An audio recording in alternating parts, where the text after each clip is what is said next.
excited to introduce Lee Folger, a remote-based video editor for the CBS Sports Golazo Network, who began at CBS Sports in 2022, right after graduating from IC in 2021.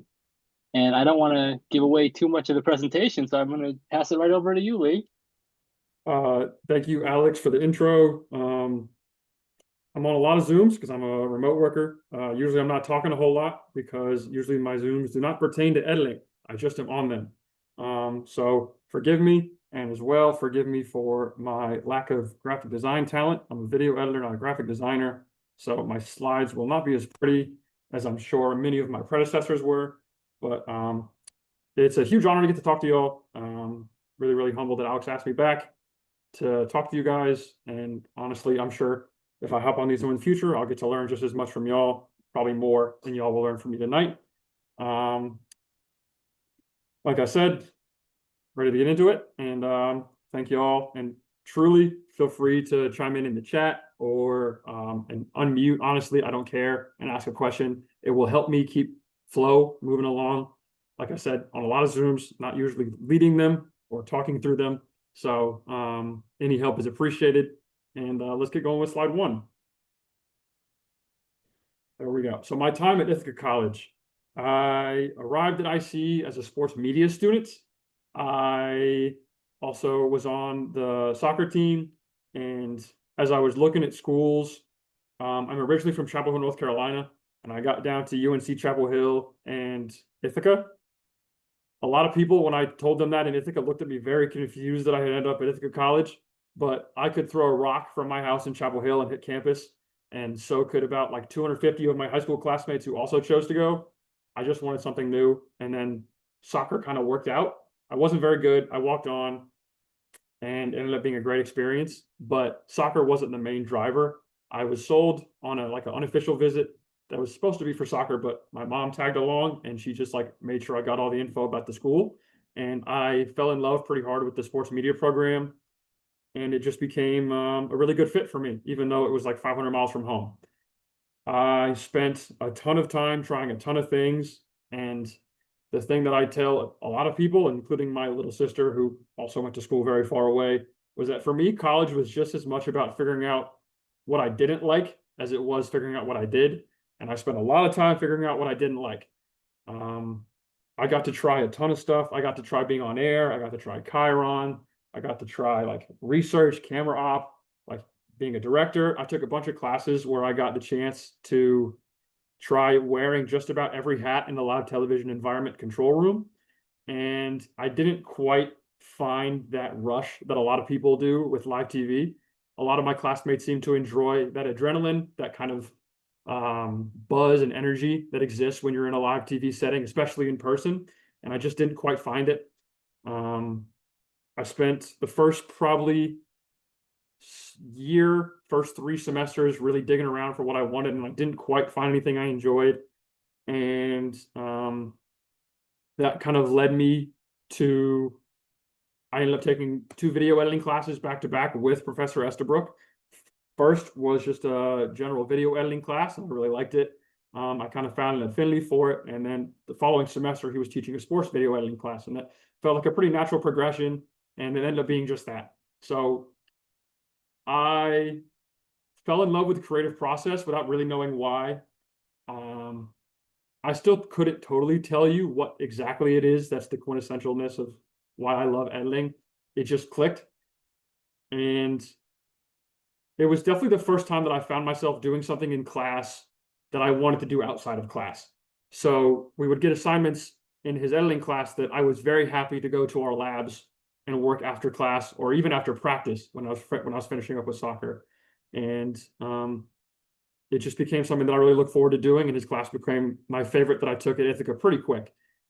And that did take us through to COVID, which hit in the middle of my junior year.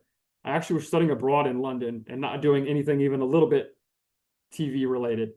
But I had told my mom I wanted to broaden my horizons, when in reality, I wanted to watch soccer in person. I am a diehard soccer fan. If anyone else is in here, I'm sure that can lead to some great conversations or questions. But being abroad in Europe I went to 3 games and I had plans to go to 3 or 4 more. I got to see Everton, my favorite team, play in Liverpool. I went to Dortmund in Germany, and then I saw Everton play again in London at the Arsenal Stadium.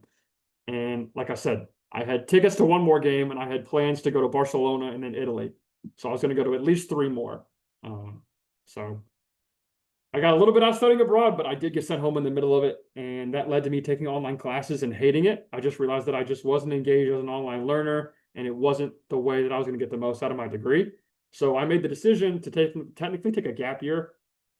For health insurance purposes, I took a half credit for 2 semesters, and funnily enough, when you play soccer, you get a half credit every season. So I got a half credit in the fall with soccer, and then I took a physical education course in the spring.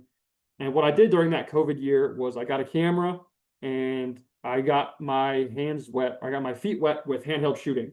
I hadn't done it before. I had done some limited editing, like I said, with Alex courses, but I got to do a bunch of really up close and personal handheld shooting with a bunch of different Ithaca athletics programs, mostly soccer. I ran the Ithaca Soccer social media page for about a year, creating video and photo content. And I really enjoyed it. Editing became my favorite thing to do. I, at the same time, was also working on a documentary about the 2019 Ithaca football season because they played at MetLife and they broke at the time the Division III attendance record for a college football game. So I knew that I had enjoyed editing with Alex, and it kind of led me to working on this project with ICTV. And it was far and away the most impactful thing I did with ICTV. I definitely drifted away from ICTV, which, let me clarify for the non-IC people, pretty intuitive ICTV, but ICTV is a very illustrious student-ran television program at Ithaca. Gives anybody who wants to be a part of it a really good opportunity to get their feet wet with just about anything they could want to try. And like I said, I did a ton of it. A lot of my classmates, especially as time went on, got more involved, whereas I kind of pulled away because I hadn't quite found what I enjoyed. And there wasn't as much experience available for something like video editing. But I did find this documentary project, and working on it during COVID was incredibly unique. But it was me and the director. He would come over to my apartment with a mask on, and we would work on it for 3, 4, 5 hours at a time. And we ended up with a final product that I look back and I'm pretty proud of. And I haven't gotten to do a long form editing project like that since, but it's certainly something I aspire to do as I grow and develop as a professional. Believe that'll take me to my next slide, but basically COVID gave me a huge platform to really dive into work and discover what it meant for me to be an editor.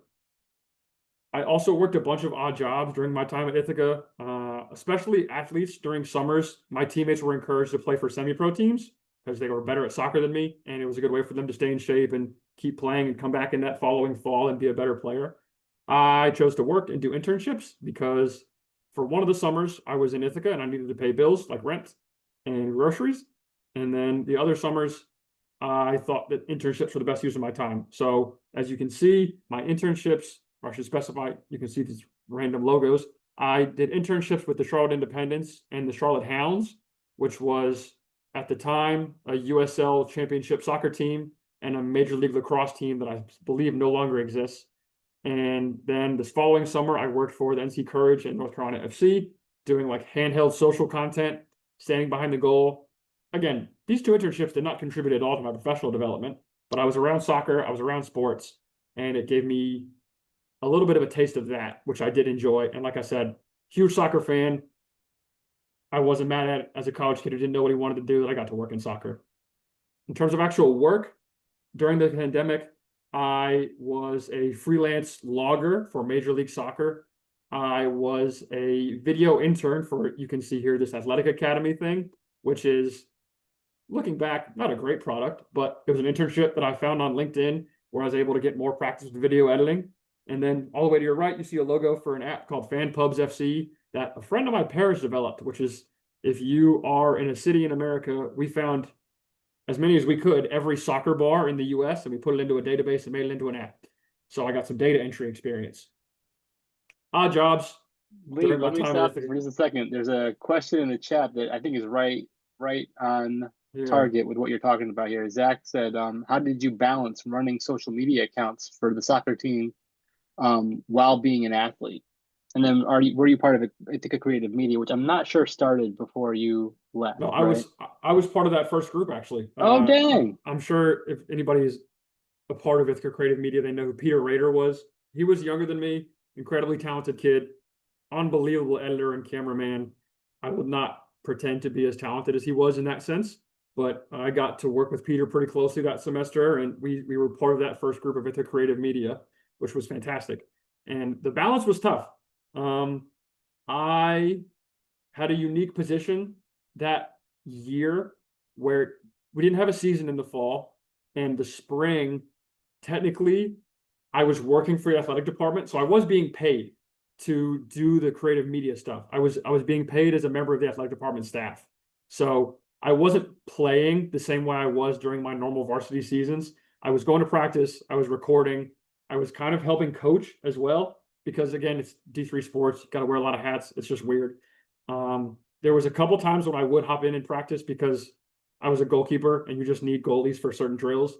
But for the most part, I was there not as a full-time athlete, so it did make it possible. If I'd been a full-time athlete, I don't think it would have been possible, and I didn't do it as a full-time athlete fall of 2021 when I was back on the team as a regular athlete. So it's a great question because frankly, it wouldn't have been possible to do full-time both. So because I wasn't able to play, because I was working, I took advantage of it in that sense. So thank you so much for that question, Alex. Thanks for flagging it. And to kind of wrap up talking about IC was so great because it just, like I said earlier, it gave me a playground where I was able to try anything and everything. There weren't really any handcuffs placed on me. You show up and they really stress experiential learning, which is incredibly valuable. And I think that allows people to make their own way to what they end up enjoying instead of being funneled one way or another. It also gave me an incredibly valuable network, which again, from the moment you arrive at IC, they really do stress the importance of a network. And I took it to heart pretty early, especially because I didn't know anyone when I got there. I was usually the only person from North Carolina in all of my classes. There's just not a lot of people from around here that know about Ithaca, which is a shame, but it was the truth when I got there. And it just meant that I had to do a lot of legwork to make connections. Thankfully, because of soccer, I had friends, which was wonderful, but not, except for one, I didn't have any teammates who were in my major. And my teammate who was in my major now works for Sunday Night Football, and he's incredibly talented. So the two of us were kind of working together the whole time through school.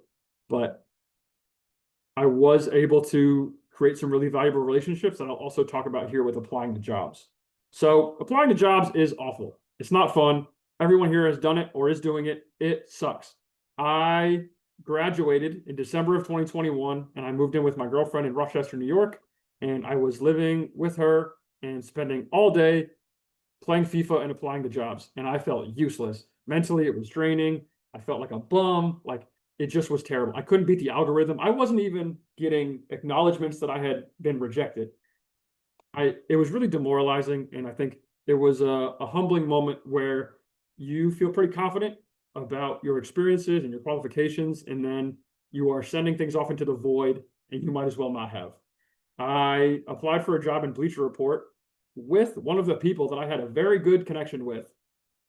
The person who actually got me my job at CBS, ultimately, it was her now wife, or his now wife. She was working at Bleacher Report, and she was like, yeah, like I'll make sure that your resume gets seen, and like hopefully you get an interview. I applied for that job in November. I didn't hear back until July when they told me I had not gotten an interview. These companies don't seem to owe you a response when you're applying, and it doesn't seem to bother them very much.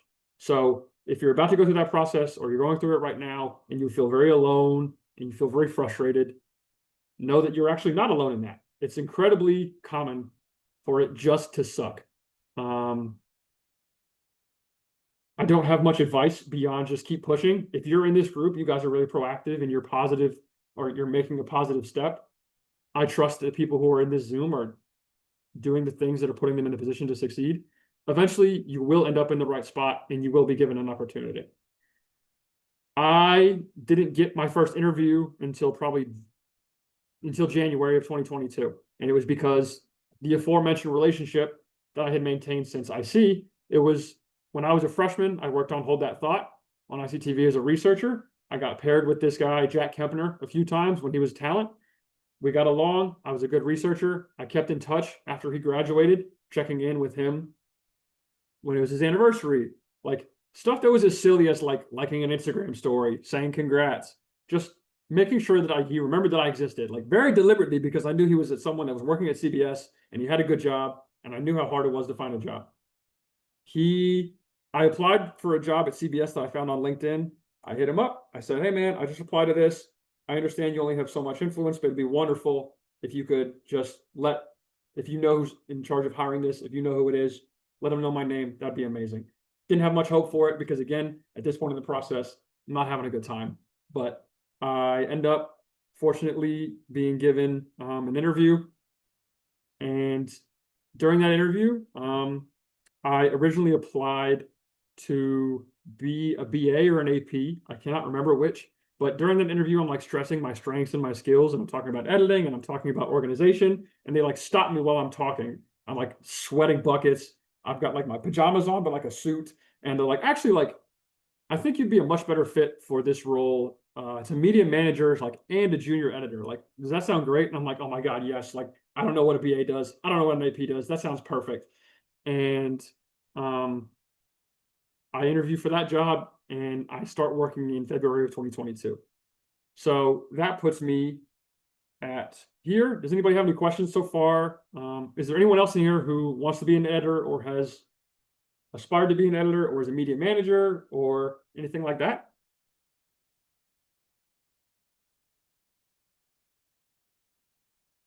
Nope, that is all right. So that takes us to, I'm a media manager. I didn't really know what it meant. I knew that it was my job and that I had to work pretty quick. So I hadn't had a ton of experience in linear television. Like I had just said earlier, I had drifted away from ICTV in my latter years, whereas a bunch of my colleagues and peers had really, really kind of gone full tilt. And I had thrived on organization and structure, and I had to find that within a new group in a major legacy sports network. CBS hadn't covered soccer until 2020 for like 60 years, I believe they told me when I got hired. It just wasn't what they did. They only got soccer because Turner had the Champions League rights, and then when COVID hit, they went belly up and they decided they didn't want to pay for them anymore. So CBS got them on the cheap. And it just meant that there was a lot of expanding infrastructure that was growing with the group, and everything was new. It was kind of like being in a startup while also being at a giant mega corporation. So it was a very unique space, and it meant that I was a new role. I wasn't replacing someone as a media manager. This was a new role they had created for this group. And I was like a liaison with the media asset management people, which as I go on, if I refer to MAM, that's media asset management. It's the people who are in charge of the storage on the servers and where files are going, how they're getting there. When we have to work with our sister studios, for example, IMG in London, or our sister studio in Italy for our Italian coverage, they're responsible for working with them back and forth a little bit. So not a little bit, that's their whole job. And as well as the other sports, not just soccer. So we fit into their much larger picture, and they've already got a lot on their plate, and now we're adding soccer to it. So on top of me being new, I'm new to them. So it's a lot of relationship building and trust building, but it was a cool opportunity because I love soccer and I was willing to do a lot of stuff that I didn't know because I liked soccer. And frankly, I was new and naive and glad to have a job. So most of what I did was these two things. I was creating FLDs and I was tease building. I could not tell you what an FLD stands for, but I made so many of them. The first project that I got thrown on when I got hired was our Italian league coverage through one of our talent into Italy to live there for a month on his own with a camera crew and like a couple $1,000. And every day a camera crew was following him around and doing interviews, stand-ups, random adventures. And my job was to take the files that they were sending us back from Italy, flatten them, sync them up, all the different cameras with the audio, and then export the separate camera files so that the senior editors could then take those files from our cloud-based system and edit them into pieces for our then Italian league coverage. So I was working late hours that were accommodating our Italian partners. I was communicating via WhatsApp. We had the editor I was like not partner with, but I was the American side editor for the raw footage. The editor on the Italian side didn't speak any English, so we had to have someone who was a mediator at pretty much all times.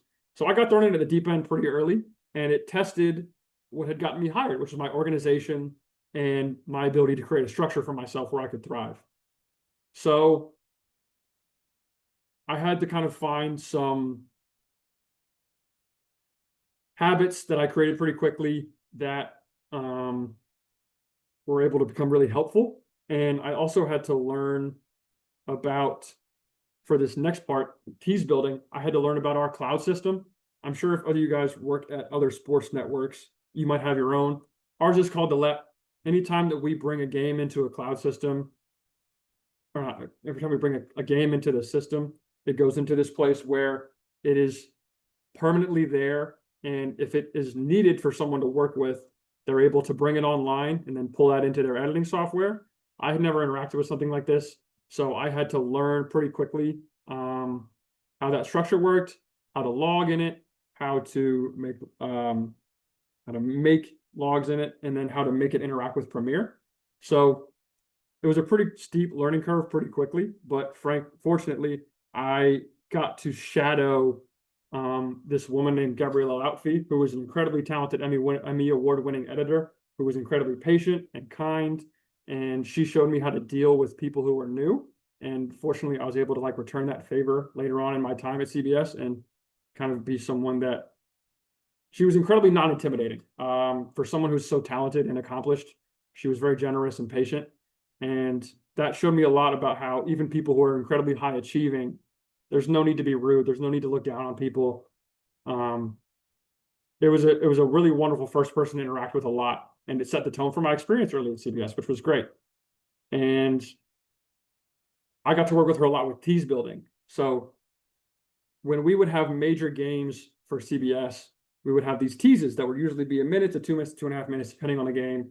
And my role became, she would need these various types of shots to kind of keep a tease chugging. So think about if you're building a long edit that's supposed to be promoting a game, you need things like fan reaction shots. You need things like stadium shots.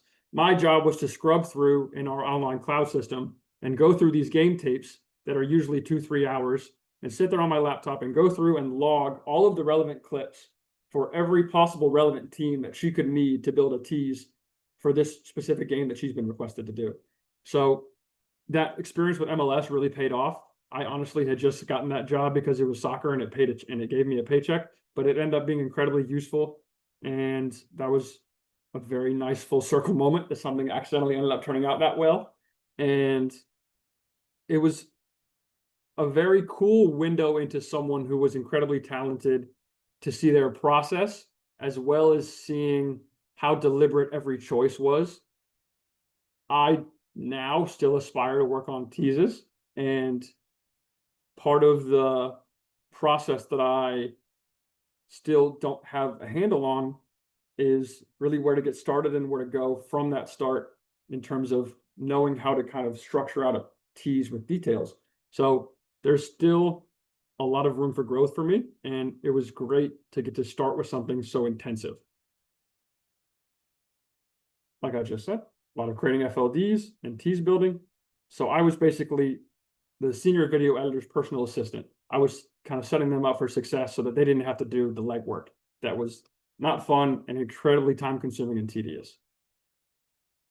After some time doing this, I was given some initial chances to do my own editing. It wasn't anything sophisticated at all. It was a lot of monotony, a lot of photo packs, maybe some B-rolls, some highlights, and then some top 5 Golazzos, which was anytime you're watching Italian league game and there's no halftime show for it that's with our studio, we air kind of copy paste segments. And one of those that I got to work on was the top 5 Golazos. So I would go back and I would use a template, and every week I'd get to pick the best 5 goals of the last match day, and I get to throw it into a template that was the same length every time, and it was delivered with a certain sequence settings. And that was kind of the first chance I got to have with a little bit of creativity. Given there's not much, it's one goal with maybe 3 angles, and you're splicing the calls over it. But that was kind of them opening the door to me. And then the first summer, we had a international tournament. I believe it was the CONCACAF W Nations League, and they kind of were like, "Hey, do you want to do like a little like quick 15-second promo into a commercial break?" And I don't think that they had thought that I had incredible editing potential before this, but I did well with this little 15-second clip that they gave me a chance to do. I kind of got a lot of, "Oh, that's pretty good." And that was a nice feeling. And then it led to me slowly getting more and more opportunities. And that kind of was my way to get my foot in the door. So that was very pleasant. I remember like telling my parents that there was going to be like a 15-second rollout to break that I had done. I'm like recording it with my phone and sending it to all my friends. I was hyped. So it was very, very fun. And it was cool. It's cool to think about as I was prepping for this, kind of where it all started. But it is fun to look back and think about the growth and where it got started. Lee, there's a quick question. Are the ingested tapes kept on premises storage, or do you keep them in the cloud and then pull the local file from the full work done in the cloud? Yeah, they exist permanently in a cloud, and then there are servers that they get pulled onto locally to be worked with. So we work out of Adobe, so I'm in Premiere, thankfully, because that's what I used in college. And we, like I said, use a cloud system called Delete, and there's a Premiere extension called Delete Extend, where Premiere talks to our cloud system, and you're able to pull files in once they have been brought from an archive status to an online status. You're able to pull them directly into your Premiere project file and work with them from there. That's a great question as well. So along with these new opportunities to edit a little bit, I also am encountering new problems with file storage, because like I said, soccer was new, and it meant that every time we bought the rights to a new property, or we brought on more staff, or we added new shows, or for example, April of 2022, of 2023, maybe 2024, April of 2024, we launched a 24/7 fast channel called Golazo Network, which is where I work now. And that was a lot more content, a lot more B-rolls, a lot more highlights, a lot more bumpers. All these things had to live on servers. And the tapes, like I said, are able to go off into the cloud. And once you don't need them anymore, they go offline, and that storage is given back to the servers. But all those exports do take up space, and they don't go away. So it became my job to, in our down periods, comb through our old export folders on our servers and clear out terabytes and terabytes and terabytes of space. And that relationship that I had from being a media manager meant that the MAM staff trusted me to do a good job and to use my discretion. And as I was going, I was keeping track of the storage I created. And those relationships that I had been very deliberate about being humble and kind and quiet and asking questions and earnest, like all the things that a new person should do when I was starting as a media manager, had built solid relationships so that as the soccer group is telling me what they need and the media asset management group is telling me what they need in terms of storage, I'm able to liaise between both and kind of, in an ideal world, make them both happy. But I'm able to make sure we're getting all the content delivered that we need to, while also getting rid of the things that we don't need to keep on our servers anymore, and make sure that our servers are able to run, because it's very, very easy for very, very quickly those servers to fill up and makes everything slow down. And once you get to that point of no return, especially for us around March, when we have the NCAA tournament, we have a lot of soccer going on. Those media asset management people don't need more problems coming from soccer. They've got enough going on, like 18 hours a day. So being someone that they can trust to take care of those problems before they become problems ended up doing me a lot of good. And that takes us to the next thing that I got to work on a lot, which was this software called Ross Piero. I had been hired in part because of my fandom of soccer. And something that they foresaw with that was that they could talk with me and loop me in on the tactical side of our coverage, where when our talent, who are usually former players or journalists, when they want to illustrate something tactically that they see in the game, they're given the chance to reach out to me and talk about what they want to show. And then I got trained to use this software, Ross Piero. I'm sure some of you will be familiar, where you're able to go in, and there's a couple examples here, but like you can measure distance, you can measure height, you can do a little spotlight, you can show arrows, and you're basically able to illustrate in tandem with the talent talking through something and give your fans and your viewers a next level insight into what's going on in the game. So that kind of became my responsibility, to the point that that was probably my main job.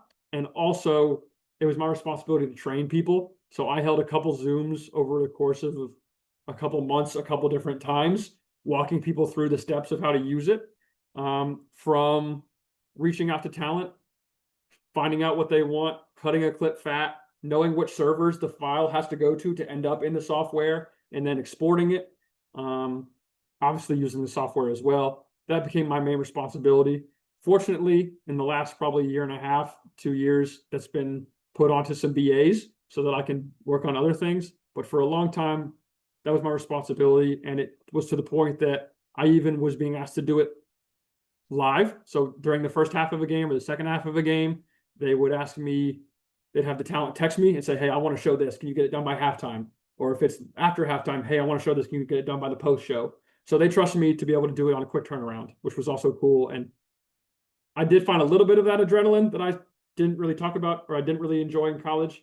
But because it was with soccer, I was kind of like, yeah, this is fun. It's not my favorite part of my job. I actually went out to LA to do it for our CONCACAF Nations League experience, or our CONCACAF Nations League coverage, because whoever had booked the truck didn't book a Piero op. So I got to go to LA. I didn't really love it, but I did get to meet Thierry Henry. So that kind of made it worth it. That was pretty dope. And that's kind of where things end with Piero. I do it sometimes still, but only as kind of a last resort. And since then, I have been made a staff editor. My schedule has shifted from Sunday to Thursday to mostly accommodate working on our match coverage. One day a week, I will support our daily shows, kind of just as a supplemental editor. But most of my week is spent building out our pre, post, and half shows for our match coverage. It was a really cool experience to be asked to do it. I got told I was being put on our most impactful coverage, and it was a really cool kind of sense of belief from my bosses. I had put in a lot of effort. To have that effort repaid with some faith and some trust was very, very cool. It was very rewarding. And it has meant that I get to work on what I really enjoy, which is fully fleshed out creative pieces. And I've gotten to build my own workflows, and I work with the same people now on our match day kind of group. So it's the same 3 or 4 APs, and I've got great relationships with all of them. Really good communication, over communication sometimes, but really good communication where when they reach out to me, I know what they expect and they know what I'm going to deliver. And it's let me create my own workflows to the point that there's only a couple things that I need from them if I'm going to be editing a piece. I need to know when it's done and how long they want it to be. I need to know what it's about, duh. And then I need them to give me a music track, because for all the minutia that I do with my job, I don't like looking for tracks. I don't enjoy it. It's not fun. Just give me like 3 and I'll pick the best one. I don't like looking for music libraries. I just don't want to do it. So they can give me those 3 things: when it's due, how long it's supposed to be, a music track, and what it's about. And then they can kind of just let me do my thing. I'll come back to them when I've got a screener and it's basically done. And then they'll give me little tweaks and notes. But I'm at a point with my relationship with all of those APs that they can trust me to deliver a high quality product on a quick turnaround. Or if I have more time, I can flesh something out more. So the time I've spent and the hard work I've put in and the legwork I've put in has put me in a position where I've earned a lot of trust from the people that I work with most closely. And it's let me, like I said, create my own workflows, which as a remote editor, I really enjoy. I get to work on my own pace. If, for example, I got hit up today with 2 bumpers, and like I said, I work Sunday to Thursday, so I can kind of prioritize which one I want to finish first. And I've already done that in my head. So there's one that isn't going to get quite as much love because I don't think it's as fun. So I get to kind of structure my days how I want to based on my workflows, which is really, really great. And I think before I move forward, does anyone have any questions specifically about working remote, or what that means as an editor working remote? I actually don't have any experience otherwise. I haven't worked as an editor in person. I got asked to come in person a few times when I was still living in New York, and I didn't have my monitors. I didn't have my desk. I frankly told them I'm worse at my job when I'm in person, and they were like, all right, like, that is true. You do better job when you're at home, so we'll trust you to do your job. So I can't speak to the differences, but I can speak to what I enjoy and what I don't enjoy about being remote. If anyone has any questions. If not, I'm happy to keep moving. We're correct me if I'm wrong, Shannon, but we're getting to that point where we're supposed to open it up, right? I am almost done. I just have a couple pieces to show, and then I'm good. Cool, cool. I think he has been, so we're good. If no questions, then no questions. That's totally fine. These are 4 pieces that I have done that I am probably most proud of. I can speak to them all individually a little bit more, but this was something I actually did on Sunday. So it's 6:30 Sunday morning. Rome and Lazio played in the Rome Derby, and they wanted a bumper turnaround for 11. So I got on at like 7:30, watched the end of the game, followed along, kind of caught up with what I'd missed. And then I had this done probably by about 10. So I'll just play it really quick. And the sound should be sharing because I've tested it before, but I'll just play it and we'll go from there.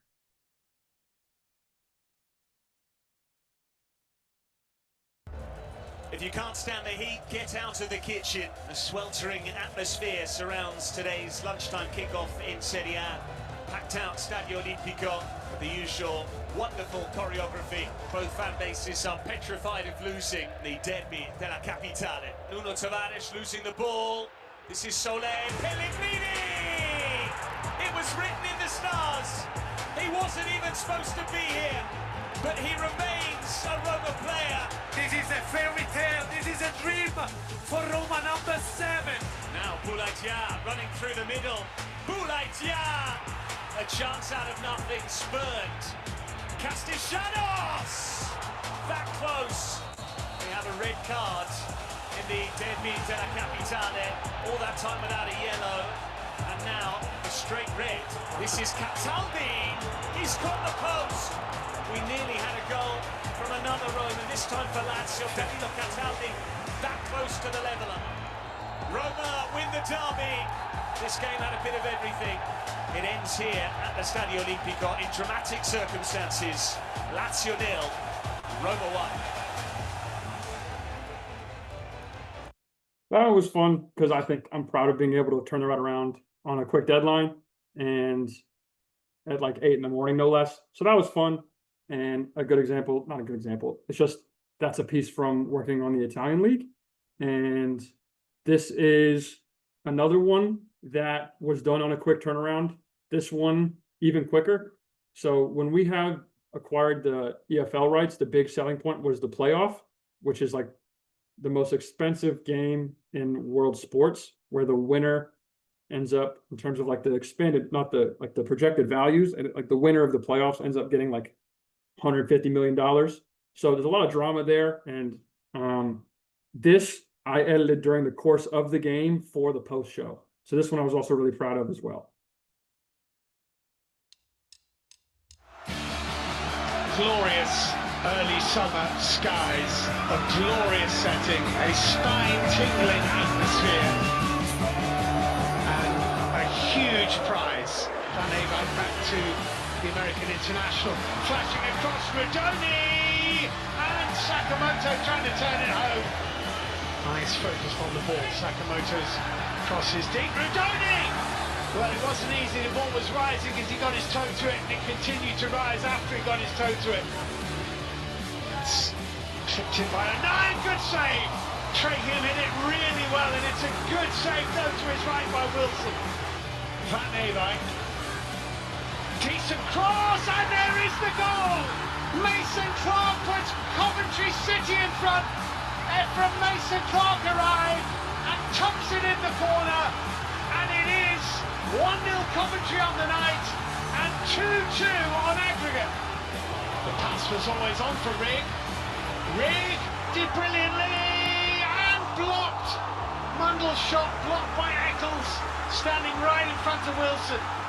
Everything hanging now on this corner kick. Enzo Lefebvre delivers right into the next Ballard!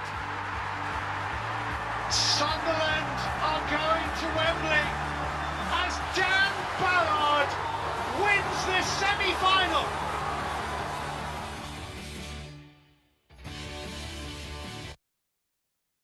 We also had to use Mumford & Sons.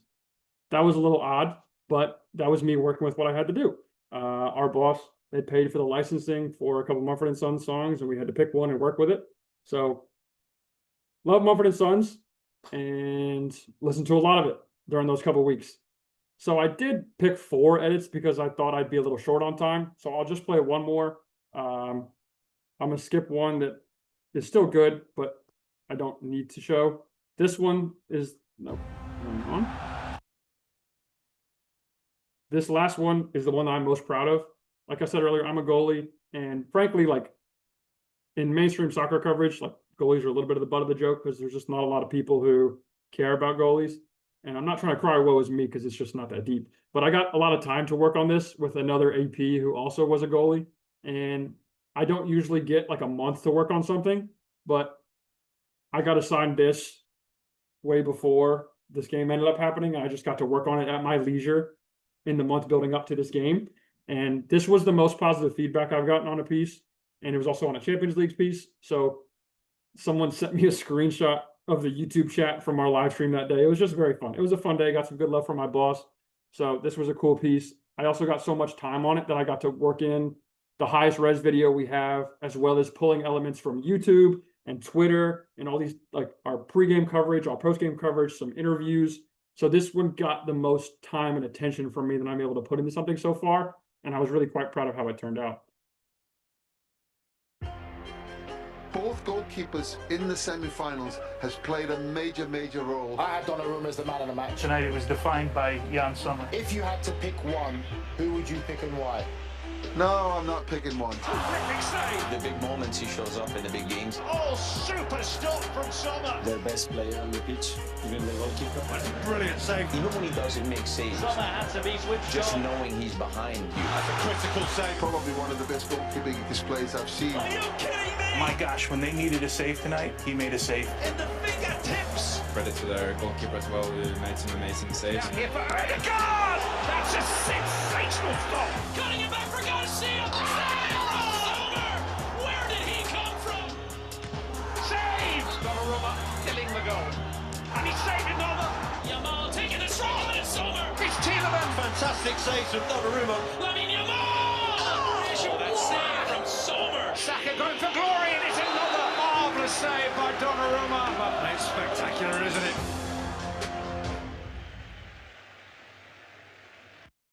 So yeah, also forgive my cat. But that was probably the piece like I said, I'm most proud of. I sent that to Alex like as soon as it went to air because I was like, this is sick. And that was just fun to work on. And I'll wrap it up really quick because I know I've already gone too long, despite my fear of going too short. Big picture, just trust the work you're doing. You're going to end up in the right spot, especially people who are in this group. You guys are doing a lot of things right. You're going out of your way. You're spending your extracurricular time, your free time, networking, working hard on rounding yourself off as a professional. It'll feel a lot of the time like you're not in the right spot, but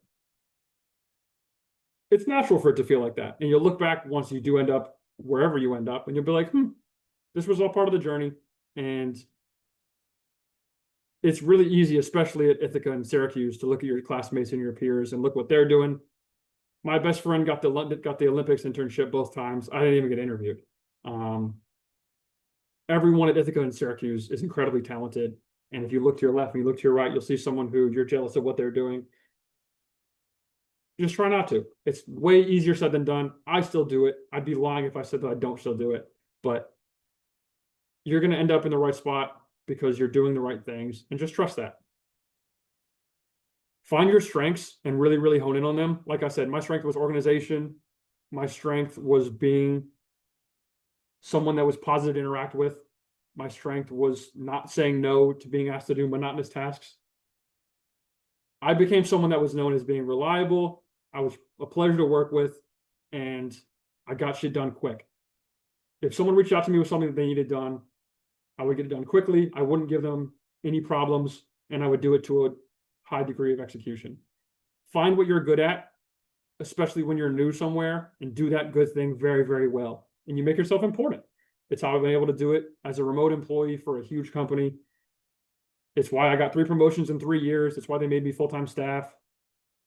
Find what you're good at, hone in on it, and do it very well, and do it very, very intentionally. And people will appreciate it. People notice. And even when you think they don't, that stuff that you do to set yourself up for success will absolutely pay off. Okay, I know I went too long. I apologize, but I will open it up. Not at all, Lee. Hey, that was awesome. Thank you for sharing that. Seriously. And I appreciate your kind of the way that you kind of identify your own process internally while you're going through all this is really, I think it's a really healthy approach, one that I wish I had when I was in your shoes. Thank you. I mean, also important to note that like you seized your opportunities. When you had a month to work on something, you didn't wait 29 days. You worked on it and you made it great with the time that you had to do so. Yeah. I think it's really easy to fall into the rhythm of like, all right, another day, another edit that I don't really love. So when I did get those opportunities to see something that I thought could really be done to a high degree, I made sure to put a lot of time and effort into it, and it paid off. I still show that to people. Like I show that to people who don't understand TV, and I'm like, this is cool. I did it. There's not a lot of things that I feel that way about. So to have something that I did fully on my own, obviously with the help of an AP, it's a cool feeling, and it makes the work between other assignments, after hours, early hours, it makes it feel like it was worth it.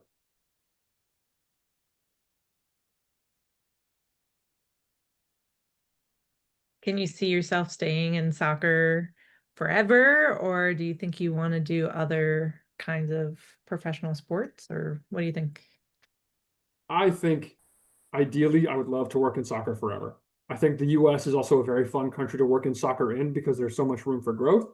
I will not speak to the political infrastructure of soccer in the United States because that's not a productive conversation, but the culture of American soccer is very new and has a lot of, it could go any direction.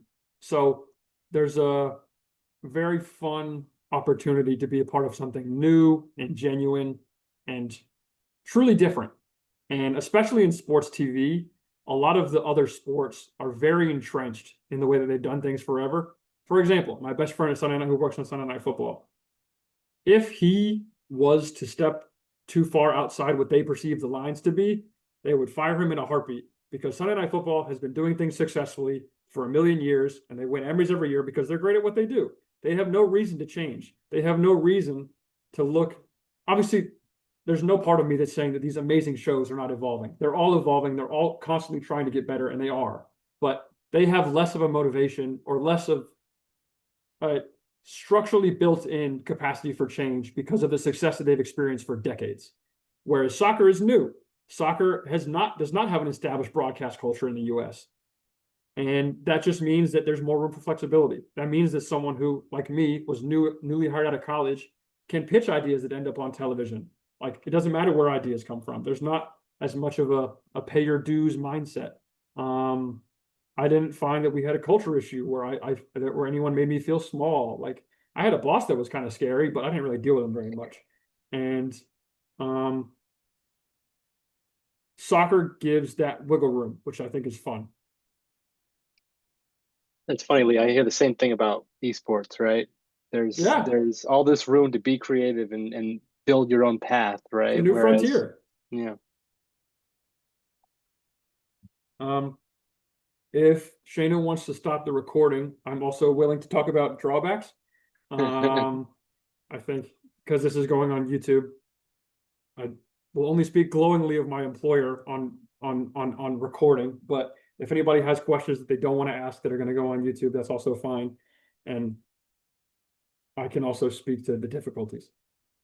So, any other recorded questions?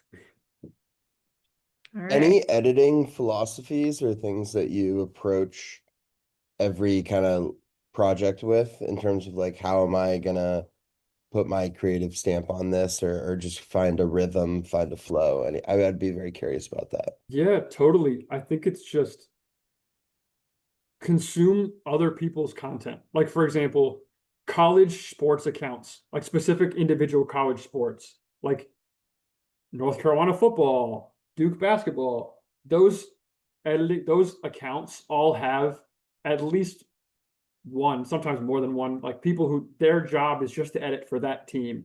So every account you look at will have a little bit of a different tone and a voice and a style.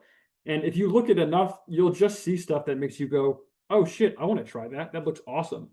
And I think especially with editing, it's not quite the same as maybe some other fields. You can't really rip someone off because you're not stealing their, like, it's not so much stealing an idea if you're taking what someone else did technically execution wise and applying it onto your own product. I can't envision personally feeling anything but like flattered if someone saw a style of an edit that I did and was like, oh, I want to try and mirror that. So just reps, and that'll come with what I'm saying. Like, the more that you actually edit, you'll find a flow of what you enjoy editing and also what you think of your process that leads to the best results. So just do it a bunch and go out of your way to consume other editing content. I think that's kind of the best thing I have. It's not super insightful, but I think those college sports social media accounts can be really, really valuable because they have a ton of freedom as well, especially at the smaller level. Like even Ithaca, we know that Ithaca Creative Media, they let those kids do whatever they want, and you get to see some boundary pushing stuff. Lee, how often do you like aim for something that you're trying to do and then find something else in that realm and be like, this is cool, I'm going to lean into that now, right? Like I'll see something, oh, that looks cool, let me try that. And then I find something else while I'm looking for the thing that I'm trying. Do you know what I mean? Yeah, all the time. I mean, part of it is that I have so much room for growth. There's so many things that I tell myself all the time I want to get better at, that I spend a lot of time looking for ways to improve. And for example, a huge area I have to improve is my audio editing. I'm not classically trained with editing sound. So I still am very, very raw in terms of that aspect of my work. And I went into an edit. I was like, all right, I have a couple days to do this. I don't really know what it means to have your sound kind of be elevated. I'm just going to dedicate an entire track to creating fake nat sound for impactful moments. And I ended up coming up with something that I thought I was really proud of. So a lot of it for me comes from taking feedback and ways I can improve. So when I find things that I want to aspire to get better at, that's when I find the most things that I'm able to find kind of a new area where I can succeed. Maybe not even succeed, just do new things. Do you ever talk to the camera team to be like, I wish I had this? Like, I feel like I'm missing something in my edit. Can you get me this footage next time? I do not, because we're getting world feeds from camera crews in Italy or in Europe, or even when we're working with American properties, I don't have that close of a relationship with our camera people, because that's a con right there of working at a multi-billion-dollar network. You don't get that kind of relationship with the people that are giving you footage. I can hope for a melt that gives me a bunch of angles, but I don't really get to have that kind of close relationship with the people who are actually getting me footage.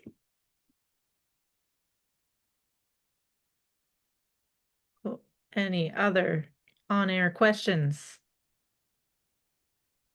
I got a question. So I know you said you didn't like working in live television. Yeah. How does, because it sounds like some of the work that you do with the deadlines, how does that compare with live television? Are there any similarities to that?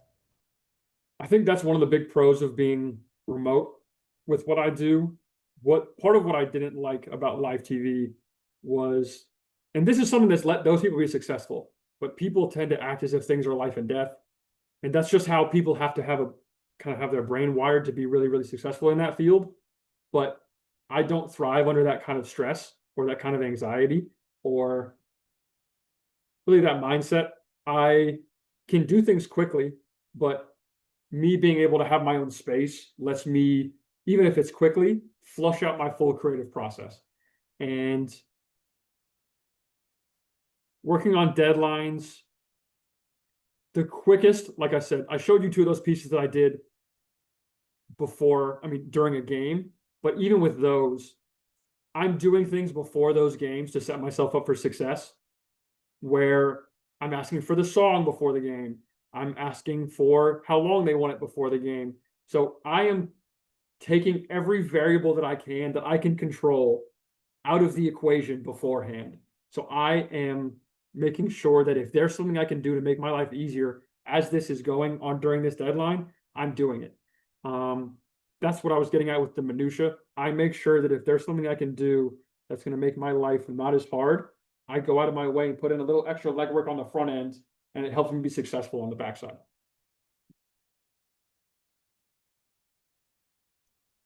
I gotta run, Lee.